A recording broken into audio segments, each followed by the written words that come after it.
off that exhausting hamster wheel and into balanced living with Dr. Marissa. Promise you joy in the mystery.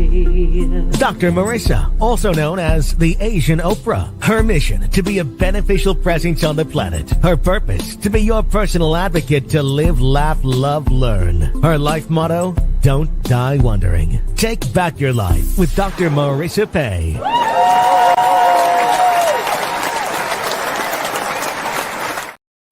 And welcome. You're tuned in to Take My Advice. I'm not using it. Get balanced with Dr. Marissa, the morning show here on KZAA, NBC News, CNBC News, and NBC Sports Radio Station, AM 1050, FM 106.5, home to the Asian Oprah, and leaving no listener behind. And this is the show about hope and happiness. So there's no gossip, no scandal, no keywords, no Kanye talk at all. Instead, I want you to focus on your own reality show and how you can be happy 88% of the time. And we're also broadcasting audio only, though, on iHeartRadio, Spotify, Stitcher, iTunes, TuneIn, Audible, Amazon Music, Tiki Live, Rumble, Podchaser, Streaker, and more.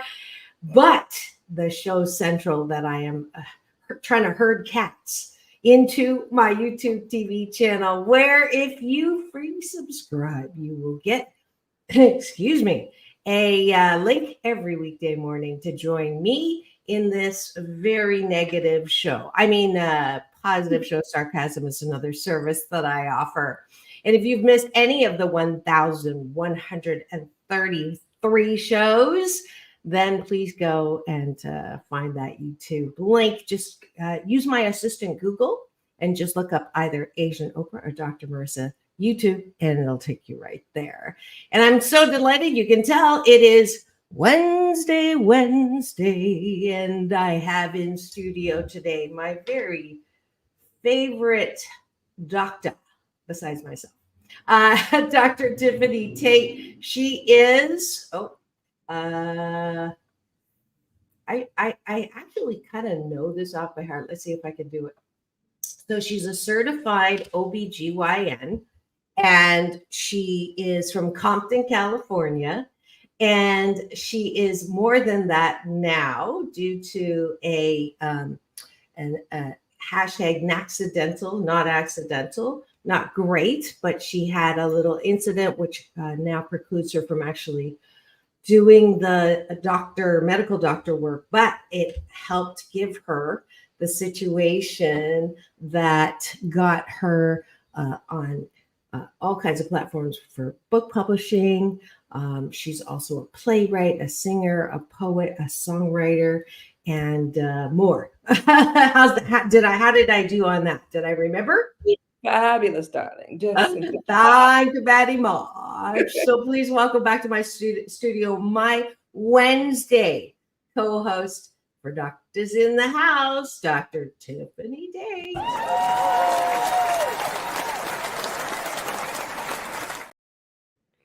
Always a pleasure. Fabuloso. And we're going to start with breakfast. The regular discipline that I go through with y'all every morning, which is what are 8 specific things that you're grateful for. So we're taking a bite of my gratitude sandwich. The top of the bun is things that you are grateful for outside of yourself. And then appreciation, I define that as the bottom of the bun, things that you like about yourself that you do before you go to bed. But we're going to practice now because I ain't going to be with you when you go to bed. So here we go. Dr. Tiffanie, I'll let you start. What are you grateful for? I am grateful for the warmth of my home because we have had some crazy weather here in Southern California. We have had sun, we have had rain, we have had hail. So I am grateful for a nice warm house where I can turn on my heat and snuggle up with my heater and my heated blanket. You had hail? Yeah, there was hail in Azusa and there has been rain and we have had some crazy weather. Yes. Wow. Hail? No, that was the hail. Mm-hmm. H-A-I-L. You don't have to press that button, but I couldn't resist. I am grateful that it is sun shining down here on the beach. I'm so grateful that I get to see the ocean of abundance from my viewpoint right now. And because I'm solar powered, I need the sun. Here comes the sun. What else are you grateful for? Let's see if we've got Cashew Galleries in the house. We've got Sci-Fi Mombi here. What are you grateful for, Sci-Fi? And then Dr. Tiffanie, go ahead and you do it while she's thinking. I am grateful for my fur baby. He had a visit at the vet and he got a thumbs up that he is good to go. So I am thankful for a healthy fur baby. Cat or dog? He's a dog. His name is Mickey Jack, MJ, named after Mickey Mouse and Michael Jackson. The kids put him together when we got him back in 2009 because they were very young and they couldn't decide on a name. So they decided a combo. That's so cute. What breed? What kind? He is a cockapoo, Cocker Spaniel Poodle mix. Wow. I hear cockapoo and I think of a bird, but Orville's in the house. Welcome my New York, Spain friend who got me to Carnegie Hall. I'm grateful that I've had amazing experiences in my life, and I just have to go to my smartphone anytime that I'm not feeling my 88% plus naturally high self and just start scrolling, and then I get out of whatever I'm thinking about and realize how fortunate I am to have had so many incredible experiences, from interviewing Halle Berry, John Travolta, to selling out of books in Australia earlier this year, and being at New York Carnegie Hall, doing red carpet there for Bob Proctor's Lifetime Achievement Award. So, you know, I am grateful. All right, let's see. I knew she was going to come in with something. I'm grateful for new adventures to come. Isn't that interesting? The theme of adventures that I just started. That was hashtag accidental, not accidental. Dr. Tiffanie, another gratitude. I am grateful for my beautiful children. It's not Mother's Day yet, but I am grateful for being a mother and being able to love and guide my children. They are awesome. They are preparing to both graduate. And my daughter had her recital and she did so fabulous. And I am just grateful for being a mother. I know it's work, but I love it. Yeah, if it's not one thing, it's your mother. I absolutely agree with you, and I am grateful that my daughters invited me up for Mother's Day again this year. Last year, same thing, and to have two daughters who really like their mother is a huge. I was saying to my girlfriend, who used it in her speech, by the way. Our only job is to do better than our parents, and our only job, my kids' only job is to do better than I do. It's just a little at a time. No one's perfect. Mm-hmm. So that's the beautiful thing of it all. All right. One more gratitude. What do you got? I am grateful that as we approach Resurrection Sunday, I am grateful for the sacrifice of Jesus Christ. There we go. And now we're going to go to the bottom of the button, which is, what do you like about yourself? And it's my BS, my belief system that good mental health starts with self-care, self-love, calming down, soothing down that critic that's inside telling you you're not good enough. Some of us grow up with that. The 7 out of 10 of us who've had childhood trauma, present company included. But there is a solution, and that solution is to take responsibility and exercise your own ability to like yourself instead of walking around looking for likes, especially on social media. So I appreciate and I like that. I don't have to say everything that's on my mind. That I do have a filter. 88% of the time, 12% of the time, I still kind of but most of the time I'm good with that filter. What do you like about yourself? Yeah, I like the ability that I think Taylor Swift said it, shake it off, shake it off, off, that I can definitely shake it off and not take everything so personal. There's this book called The Four Agreements, and I think it's very key and it's very important for you to be able to not take things personal. And I like my ability to not take things personal. Did you know that that's the book and the agreement that I covered on Monday on Mental Health Awareness Mondays Matters? I did not. I know you did it, which is like why I I just love it. Nobody really comes up with something original, although I like to think that I play with words and stuff like that. But it's so cool that, the wisdom of the ages, we all have access to that.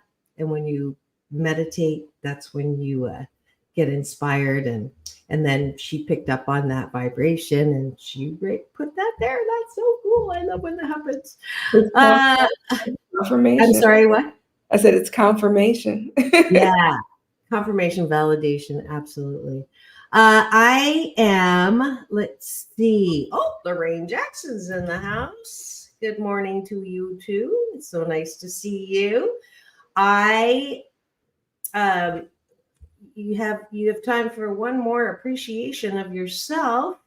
I will say I appreciate my zest for life. Like I have been posting for a while now, the deliciousness of life. And I'm just going to show you what I mean right now. So instead of just eating and talking and drinking and talking, I want you to actually be with your food and be with your drink. You ready?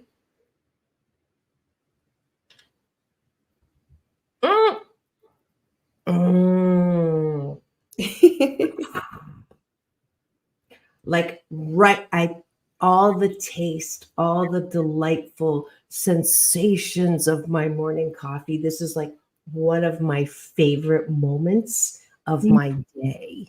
So I want you to be one with every single experience you have today. See if you can't, when you're hugging someone, don't be thinking about what you got to do next. Just like be with that hug. See where it tingles in your body. When you're writing, I want you to feel that feeling of the creativity coming through.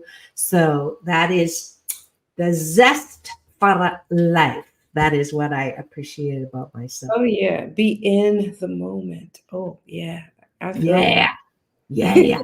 All right, I'm back. See, it took me a little bit to ramp into my naturally high self when things don't go exactly how I had envisioned them. All right, here we go. Thank you for joining us for breakfast. I promise you 28 days of gratitude and appreciation. You will sandwich your day in the most positive way.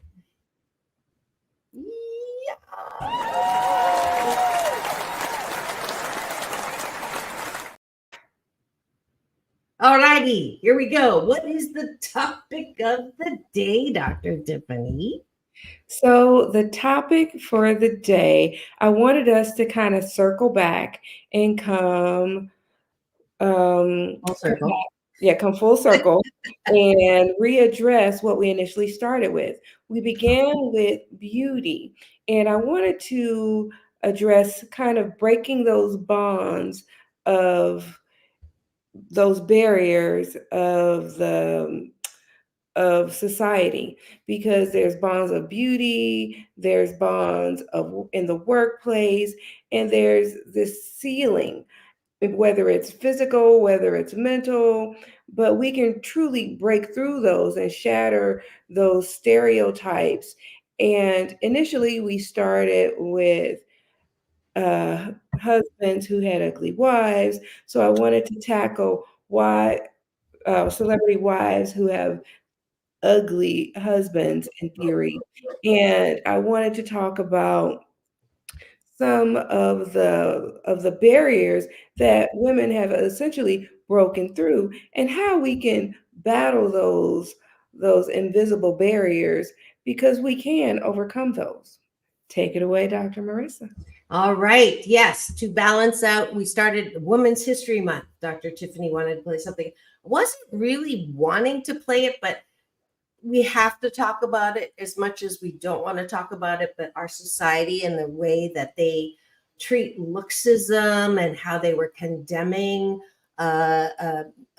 good-looking actors who had married ugly women and that whole concept, even playing it, I was really uncomfortable. But, sometimes we have to be uncomfortable to be able to change things and the horrific things that people think they have license to say about women. So there's a little bit of what is that expression? Orville Nation, you'll know it. Something about it is fair play, roundabout, or I don't know. Dr. Tiffanie and I were trying to figure out what that exactly was. So here is the opposite of that video. Dr. Tiffanie found this one to play for you. That sort of balances things out when it comes to looksism. Here we go.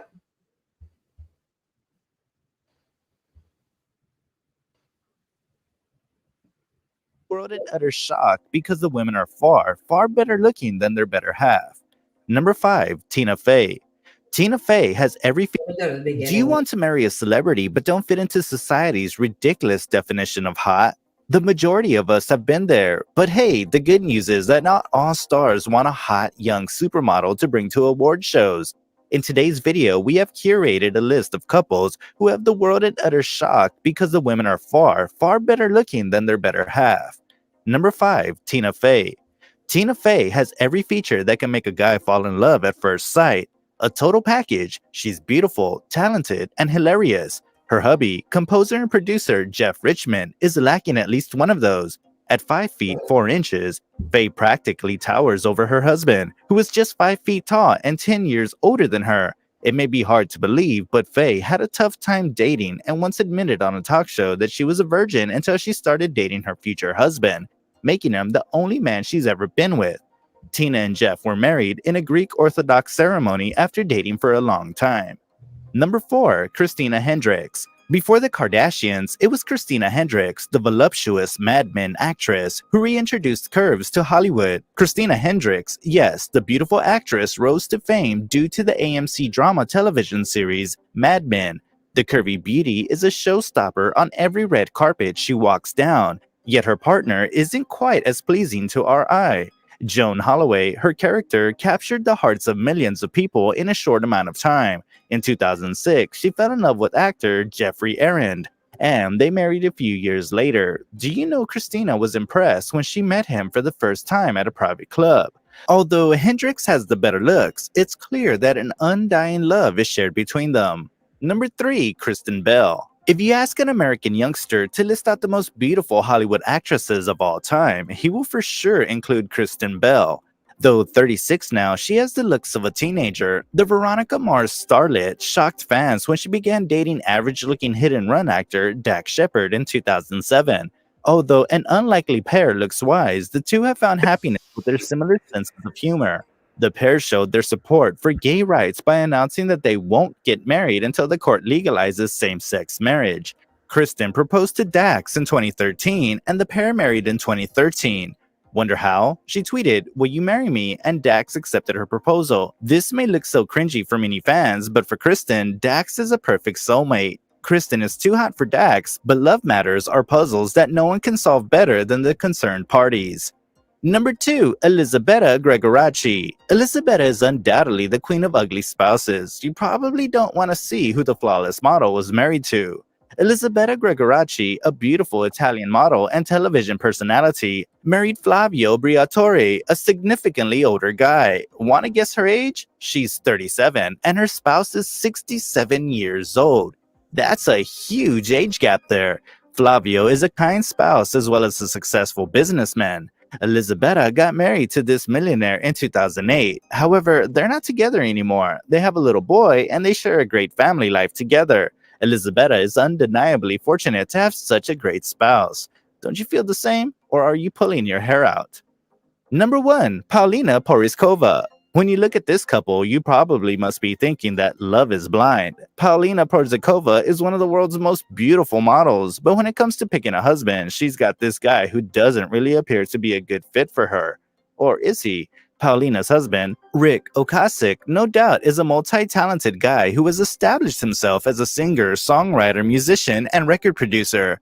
But the shocking fact is Paulina is his third wife, whereas he's the first man to make a place in her heart. For 32 years, Paulina and Rick have been together and have been blessed with 2 cute sons.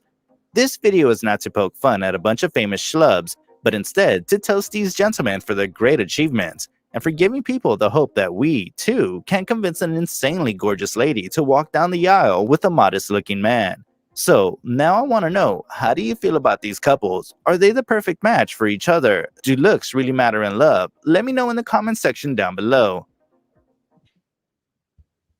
I am so happy that that is over for several reasons. The cringe factor just on the way that he was talking about people, and the sad news is that is the way that a lot of people, really do talk about, looks and other people.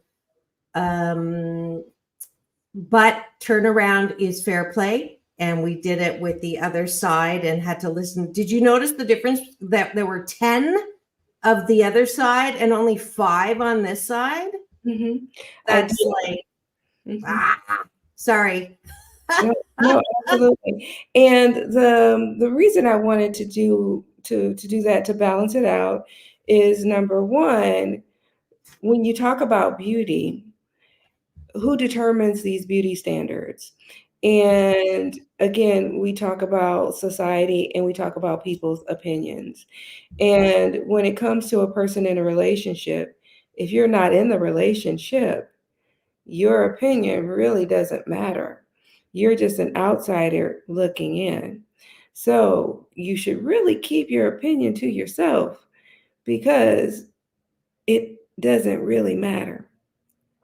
So we should really be more introspective and essentially mind our own business. That is the best way to have a better society. Keep quiet. Yeah, but then on the other hand, we shouldn't even be showing that. But we did on purpose to make a point that at this, hopefully, you're not participating in discussions like that and then calling and, oh my God, what is up with that, and continuing to talk about it. So the caveat is, please know that the turnabout is fair play. We started with a thing, where the commentary was about how ugly the women are, and the end of Women's History Month, we're talking about the opposite. So we're balancing out, but hopefully the takeaway from this is, as Dr. Tiffanie just said, it's none of our business what we think about couples and the way they look, and you're not them and you have no clue. I think that goes for just about everything in life. When you meet people, I think there's a movement now where it's like you don't know what they're going through. And so don't react. Don't give a knee-jerk reaction, because you're most likely going to be a jerk because you just don't know. Grace is the solution. Give everybody, including yourself, grace. Yeah. And beauty is in the eye of the beholder. And that is the point. These people are in love. And when you're in love, love conquers all. There's a show on Netflix called Love is Blind. And that's where I'm going with this. When it comes to love, love isn't about what you look like on the outside. Love is about what you look like on the inside. So a lot of times you can't get caught up in physical appearance. That is why 50%, almost 50% of divorces take place within the United States. A lot of people get caught up in other factors, and they're not looking at internal people. They're looking at physical appearances and what people have. You can't get caught up in that. And so are you going to love somebody if they lose their job? Are you going to love somebody if they don't have money? Are you going to love somebody if their beauty fades? So you can't get caught up in superficial things. You need to look deeper when it comes to your relationships. So when you talk about beauty, you need to break that bond of that physical barrier, and you need to start looking deeper if you want a deeper relationship. Okay, I am going to agree with 88% of that one, because y'all know I'm dating for the first time in 7 years. Don't know exactly why I'm doing it, but I agree that beauty is skin deep, but there still is that physical attraction that is completely based on looks, because you ain't looking deeper when you're swiping, right? The initial thing, the only thing that you're looking at is the looks. So I do believe that there's some percentage that is based solely on physical looks. Mm-hmm. What is gorgeous to me is not necessarily gorgeous to someone else. I mean, I'm very particular. I just love butt chins. Like, even if you have like a faint butt chin, you'll make me stop before I swipe left. Or that is something that I really find attractive, right? I'm not, there's a certain jawline that I appreciate. Now, is there a society standard for what you consider hot and not when it comes to men and women? I think there is too. And that's where we kind of unfairly judge those who don't meet that standard.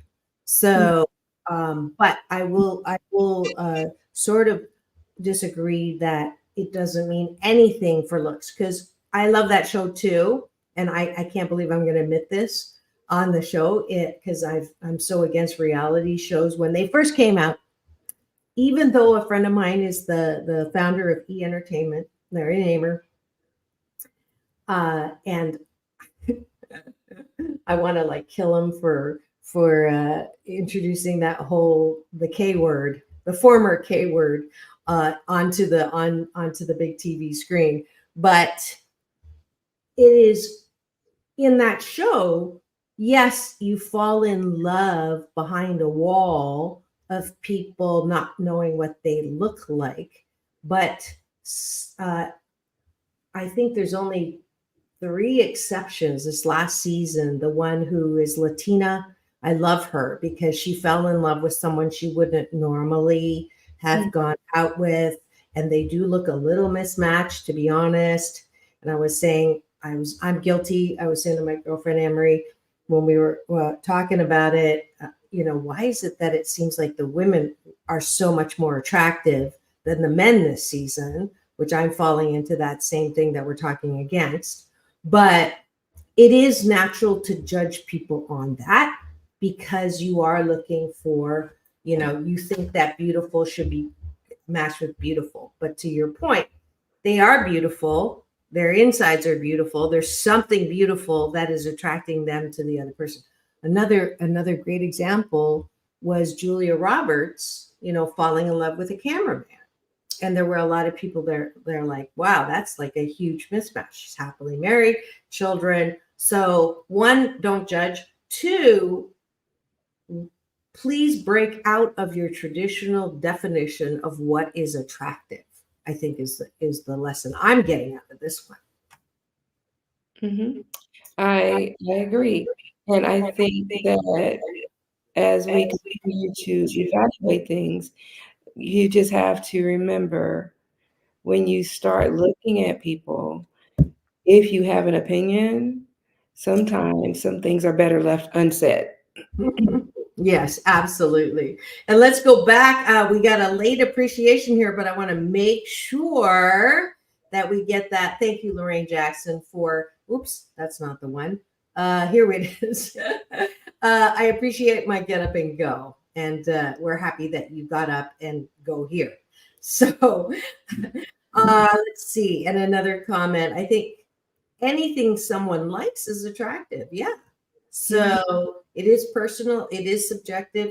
There is some level of society. I used to say when I was heavier, I wish I was born in the Renaissance, because I would be the standard of, I'm not fat, I'm puffy.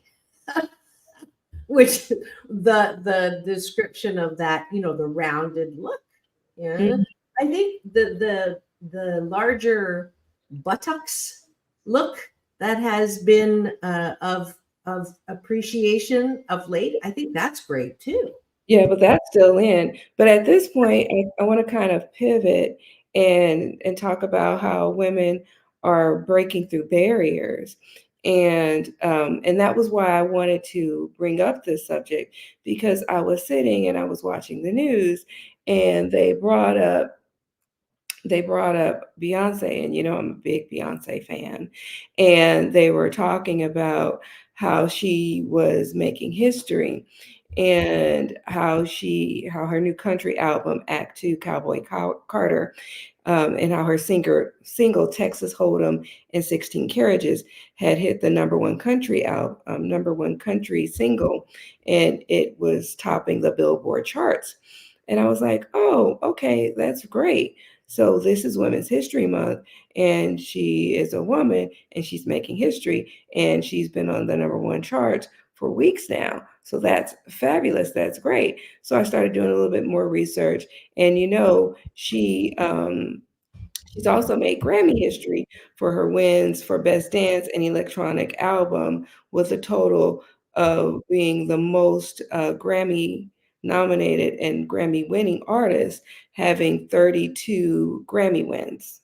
I don't know if you knew that. Wow, no, I didn't know that. That's awesome. I was Congratulations, Beyonce. I know. I was like, well, way to go. So I was like, well, what other women have been shattering stereotypes and breaking through that glass ceiling? And how can we empower other fellow women to do the same thing? And so there's I think Madam C.J. Walker, she's a businesswoman, entrepreneur, and she was the richest self-made woman in America at the time of her death in 1919. She invented a lot of Black hair care products, especially the hot comb. And so I was like, okay, I had learned about her. And so there were a lot of other women. And I don't know if you were aware that Mickey Guyton, she was also a leader in her field.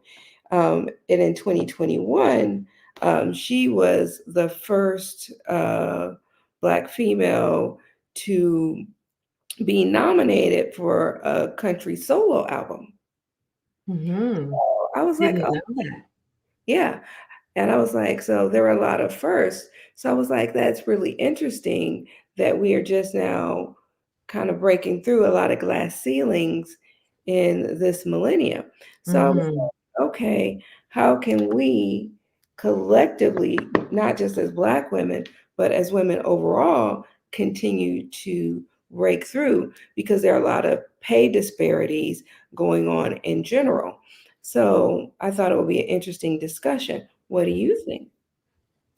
Well, first of all, if you're wondering what's going on in studio today, this is Take My Advice. I'm Not Using It. Get Balanced with Dr. Marissa, the morning show here on KCAA, AM 1050, FM 106.5, NBC News Radio, home to the Asian Oprah, and streaming everywhere, iHeartRadio, Spotify, and of course, my show Central, my YouTube TV channel, where this week we are launching not just my free subscribe. Nothing's going to change except that if you want to support my Happy 88 mission or become a little more involved in the show and get something from me, it is going to subscription base, and $2.99 will get you extra time on Mondays. We're going to shut off on the NBC side, and then I'll be open for questions and answers, anything you want to ask. And then at the $4.99 side, it will be every month you'll get a free product from my Balance Marketplace. So a little commercial for that coming up. And today is Doctors in the House with Dr. Marissa and Dr. Tiffanie Tate.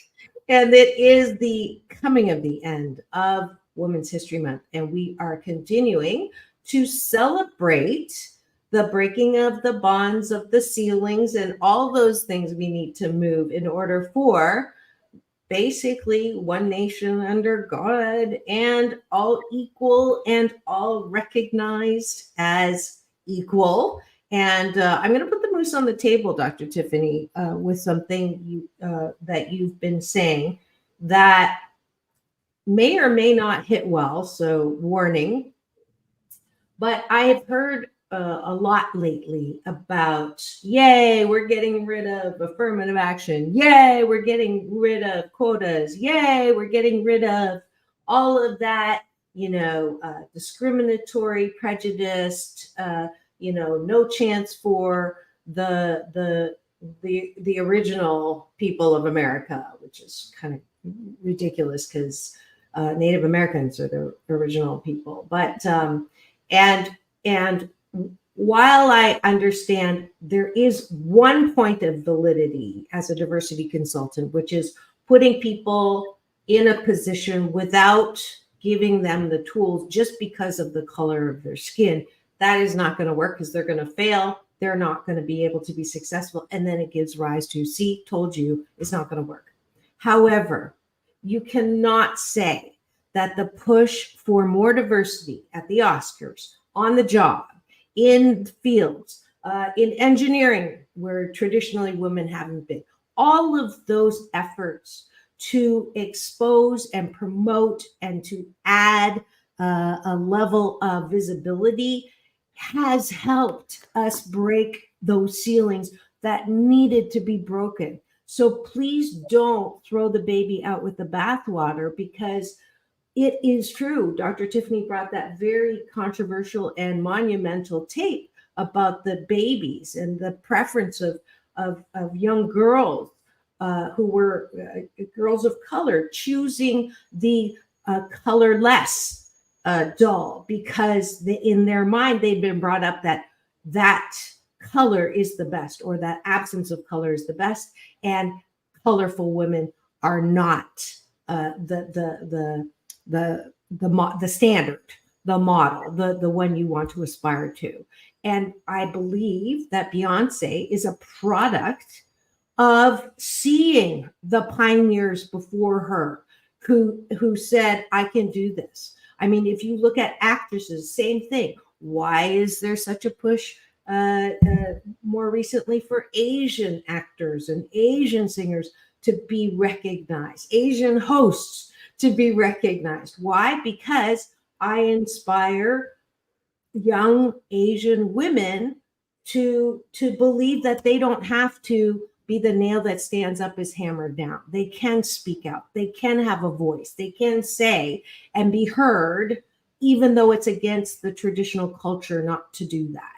So for any of you who are listening, who have that BS, that affirmative action is bad, wrong, whatever, I want you to just, hopefully that landed somewhere so you can understand there has been a tremendous benefit to having role models who don't look like you do, who do look like you do, having a positive influence on equality, on getting to that place where we are all,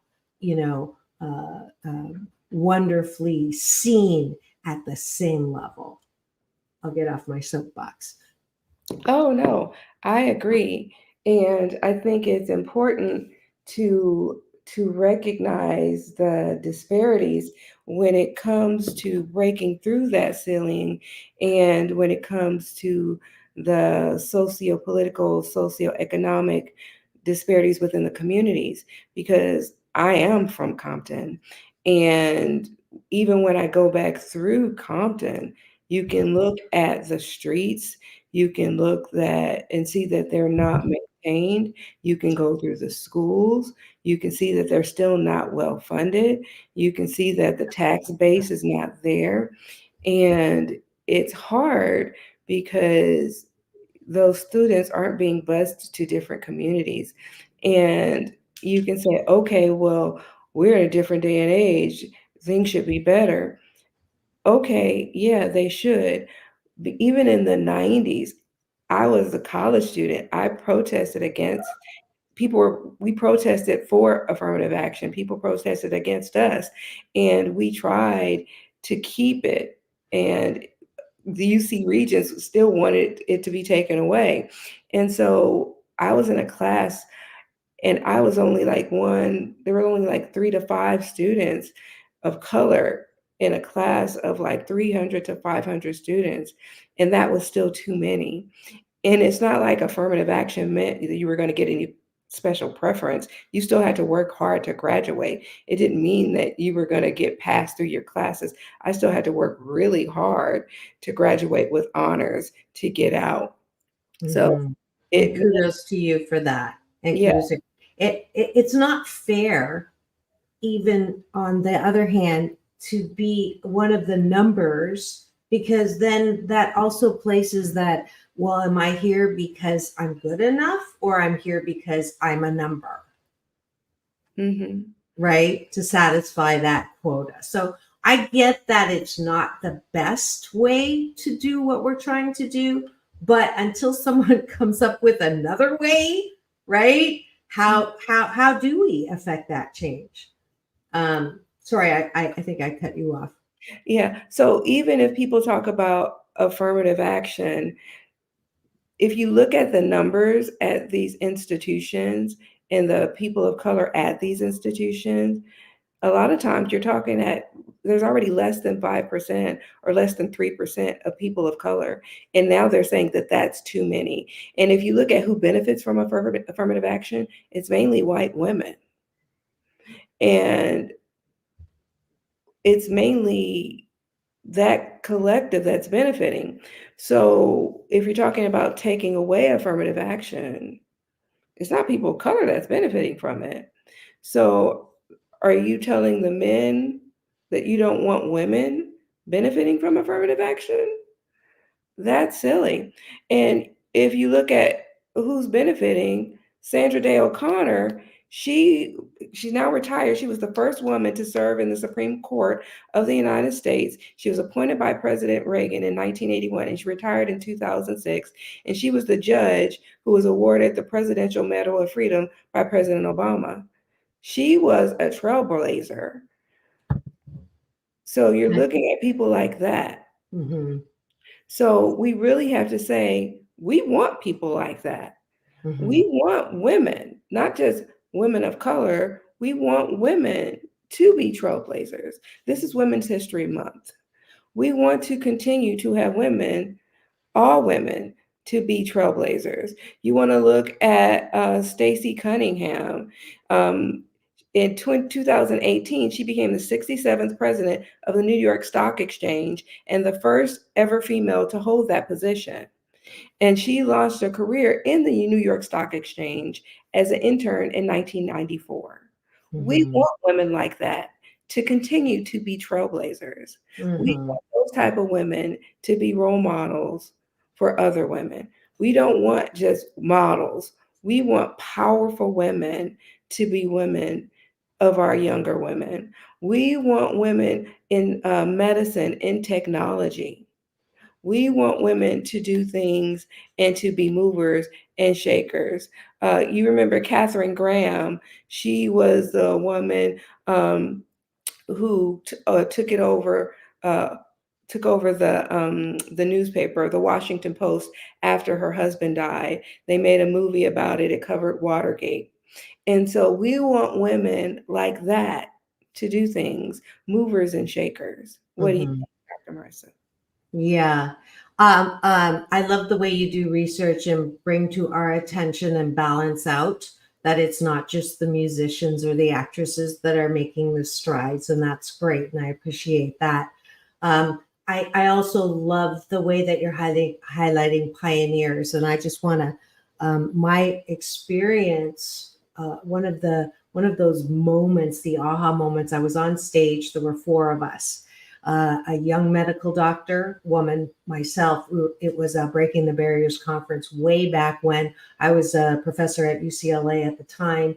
And so I was there, the young, I think she was African-American doctor. And then there were 2 older white women. One was a partner in a firm, and the other was, partner in the firm and a lawyer. So who was on track for judge, but who was also performing judge duties. And the 4 of us were up there. And the question came from the audience, what did you have to do that was different than a man to be successful? And the lawyer judge said, the partner said, I had to dress like a man. I had to talk like a man. I had to walk like a man. I had to not show emotion unless it was anger. I had to basically look like a man to fit in, to be seen as competent. And the panel, so the younger woman, so there were 2 of us, and she kicked me like under the table and like kind of rolled her eyeballs at me, to say, oh my God, really? Like, and I didn't say this to her. I got what she was trying to get at. But that moment I went, OMG, I have not been giving credit where credit was due. And that where I am, I'm going to get a little emotional here. I'm standing on the shoulders of women who had to do that, who really did the work. That was not easy work to get to where they are. They don't want to do that. Can you imagine? I mean, I had a partner say to me once, you're so strong and direct and great communicator, sometimes I forget you're not a man. I mean, this was a while ago, thank goodness. But that was a compliment to me. But to think that had these women across the board colors, okay, done what they have done, we would still be there. Mm-hmm. So I wanted to share that story because I think too, when we talk about Women's History Month, if you haven't gone to an older woman who is in the workplace, who is in a position of authority, there's a tendency to see them as bees or whatever it is, and you don't want to work for a woman. I want you to go and thank them for being and doing, and you're in that category too. For you to come out of Compton, be a woman of color, and be a successful medical doctor, I'm sure you put up with some stuff that you didn't really want to, and myself included.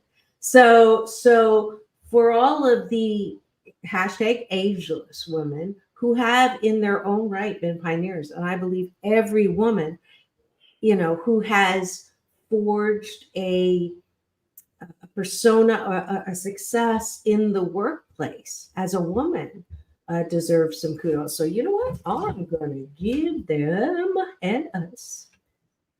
Here we go.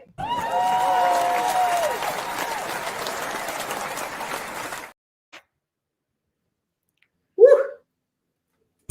Yeah. What do you think of that? I think it's a lot.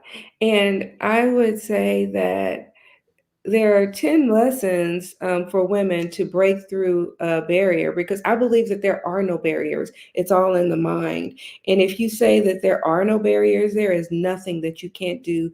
If you believe it, you can achieve it. And I want you to remember that. So look for role models. If you see somebody doing something like Mae Jemison, who became an astronaut, if you believe it, you can achieve it. And so cultivate a network of support people, and know yourself and delegate to yourself, Be passionate with yourself, have a purpose, have a plan, and don't be afraid to fail, because failure stands for first attempt in learning. And I always believe that, and I always feel that in my heart. And just go for it. And that's how you became a successful medical doctor coming out of Compton. So you heard it from here. Absolutely. I had a guest say to me, she's sometimes my co-host now, wonderful, a young woman who found me on social. She sings the national anthem, Lakers games, Ducks games, Kings games. She's amazing. She invited me to see her do that at UCLA Gymnastics. You can see that on my social on Instagram, Doc Balance. And she asked me the question, how do you deal with the discrimination? She sings R&B. She's Filipina. She doesn't look like she would have the voice she has. And so she says, how do you deal with the discrimination against me because of the color of my skin or where I look? And I said, what discrimination? And it's sort of your point of, you can spend your energy fighting against what is unfair, and you're still fighting. So my coaching with anyone who is, I'm not saying you're not being discriminated against. It's true, right? And is it going to help you to, spend your energy focused on that one part and make it bigger? And probably could hurt your career in that anyways. Mm-hmm. So for me, the action when there is discrimination is not to fight against it, but focus on the part that isn't. So there are people out there who want to be your cheerleader. There are people out there who want to support your success. Go where the love is, right? Because that appreciation energy is a way stronger than the anger side of things and the fighting against. That's law of attraction. It works whether you believe it or not. It's like gravity. It's a law. What you focus on grows bigger. So why would I fight against anything, right? So there's hopefully a little something for anybody who feels like they've been. I believe you. It's not that I don't believe you, but it's not helpful. It's not useful to fight against. It is useful to go and appreciate what you do want. Absolutely. And my final word would be love yourself, trust yourself, and remember, the sky is the limit to anything you believe you can achieve. And don't let anybody stop your shine. Okay? Beautiful. Beautiful. Yeah, it's really interesting. Impossible, if you look at the letters, actually is I'm, if I just put an apostrophe in there, possible. I love that. Right? I do. Right. Yeah. Thank you. I put that at the end of my short film called PPP, Post-Pandemic Possibilities. If you haven't checked that out, go to my YouTube channel. And I'm not quite sure I have a 3-minute, but I think there's less than 3 minutes in the chat there, Sam. I don't want to go over, but thank you for tuning in today. This is Dr. Marissa reporting live from her loving room with my fabulous co-host, Dr. Tiffanie Tate, who is just a wonderful role model in and of herself on this topic. It is drawing near to the end of Women's History Month. I do hope that you all go and thank a woman in your life who has been a great role model for you, inspiring all things that are, trying to get us equal and no ceiling. That's it for today's episode of Take My Advice. I'm not using a gift balance with Dr. Marissa. Tomorrow is Straight Talk with Dr. Marissa, and James Hawthorne is coming back. Thank you to the Cashew Gallery, all that have been here. And thank you for that compliment, Lorraine. And you know the drill. It's all about balance, peace in, peace out, world peace through inner peace. Now go and have the best day ever.